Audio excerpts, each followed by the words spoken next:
In today's period for 8th class, we are going to read about clauses. We have already read about phrases in our previous period. So today's topic is clause. A clause is a group of words that contains a finite word. Close group ऐसा group of words होता है, एक ऐसा शब्दों का समूह होता है जिसमें फाइनाइट वर्ब होती है.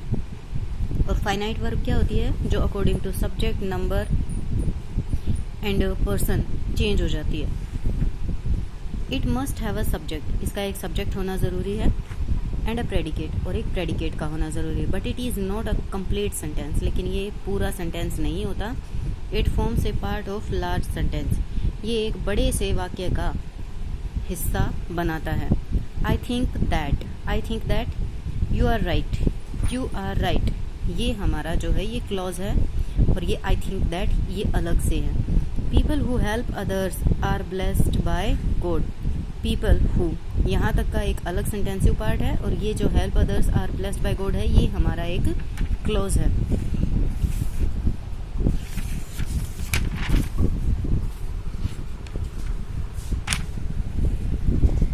फ्रेज और क्लोज में कुछ एक डिफरेंस है. Phrase does not have a subject और अ प्रेडिकेट. फ्रेज का ना कोई सब्जेक्ट होता है ना कोई प्रेडिकेट होता है. But close has a subject and a predicate. ये दोनों का कॉमन डिफरेंस है.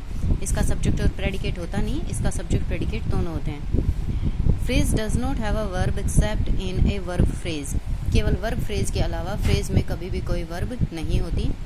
And close has at least one verb. लेकिन क्लोज के लिए कम से कम एक वर्ब का होना ज़रूरी होता है. Phrase does not make complete sense. Phrase कभी भी अपना अर्थ पूरा नहीं देता. But close makes complete sense, लेकिन क्लोज का पूरा अर्थ निकलता है. Read the following sentences carefully and identify. अब जो नीचे कुछ एक सेंटेंसेस दिए गए हैं उनको आपको ध्यान से पढ़ना है और आइडेंटिफाई करना है कि कौन सा फ्रेज है और कौन सा clause. I was in need, it's a clause. The White House, it's a phrase. The president visited the White House, it's a complete sentence. Ritu's being caught, it's what is it? It's also a phrase.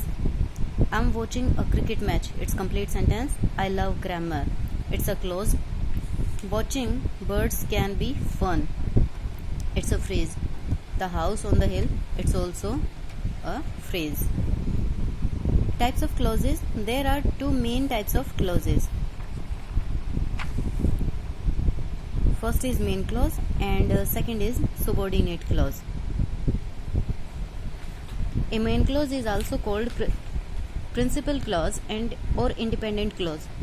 It has a finite verb and makes complete sense. जो main close होता है उसे हम principal close भी बोलते हैं या फिर एक इंडिपेंडेंट क्लोज भी बोलते हैं, जिसकी एक फाइनाइट वर्ब होती है और इसका अर्थ पूरा निकलता है. My father decided that I should go for higher studies. My father decided ये मेन क्लोज है और इसका अर्थ पूरा भी निकलता है कि मेरे पिता ने निश्चय किया. ए subordinate close is also called dependent clause. ये एक डिपेंडेंट क्लोज माना जाता है, यानी कि अपना अर्थ पूरा करने के लिए दूसरे क्लोज पर डिपेंड करता है. It has a finite verb but does not make complete sense. Finite verb तो इसमें भी होती है लेकिन इसका अर्थ पूरा नहीं निकलता. It make sense only when attached with a main clause. I read a poem, it's a main clause. That is written by R Tagore, ये सबॉर्डिनेट क्लोज है, यानी कि that is written by R Tagore, Rabindranath Tagore के द्वारा जो लिखी गई है. जब तक हम मेन क्लोज को नहीं पढ़ेंगे तब तक हमें पता ही नहीं चलता कि हमारा जो सबॉर्डिनेट क्लोज है वो क्या कहना चाहता है.